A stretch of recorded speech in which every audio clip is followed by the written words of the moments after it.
అంతర్జాతీయ మహిళా దినోత్సవం సందర్భంగా Lions club of green Armoor తరపున మున్సిపల్ మహిళా కార్మికులకు ఘనంగా సన్మానించడం జరిగింది. మరి ఈరోజు మన ఆర్మూర్ పట్టణం శుభ్రంగా ఉన్నదంటే దానికి కారణం ఈ మహిళా మూర్తులు. ఇలాగే ప్రపంచం మొత్తంలో ఏదైతే మహిళలను మనము ఈరోజు సమయంగా గౌరవించుకుంటున్నాము, ఈ మహిళా దినోత్సవం ఎలా ఏర్పడ్డదంటే 1908లో ఏదైతే న్యూయార్క్ లో 15,000 మందితోని ఒక ఉద్యమం చేపట్టడం జరిగింది.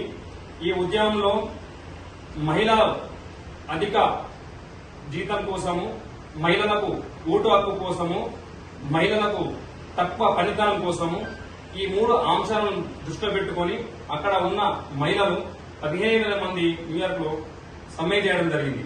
ఆ సమ్మెని దృష్టిలో పెట్టుకుని ఆనాటి ప్రభుత్వము 1909లో జాతీయ మహిళా దినోత్సవంగా ప్రకటించడం జరిగింది. దాని తర్వాత 1911లో మొట్టమొదటిసారిగా అంతర్జాతీయ మహిళా దినోత్సవం జరుపుకోవడం జరిగింది. ఏదైతే క్లర్లా కిండన్ అనే మహిళ ఉందో ఆమె స్వయం కృషితో ఈ రోజు ప్రపంచం మొత్తంగా మహిళా దినోత్సవం జరుపుకుంటున్నాము. ఈ ఘనత ఆమెకి దక్కుతుంది.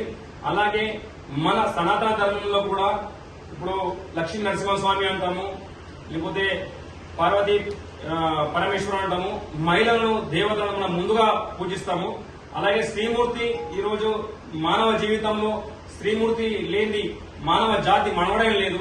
కాబట్టి ప్రతి ఒక్కరూ శ్రీమూర్తిని దైవంగా భావించి వాళ్లకు సగౌరవం ఇచ్చి వాళ్ళ అభినందనలు తెలపాలని చెప్పి ఈ సందర్భంగా తెలియజేస్తున్నాం.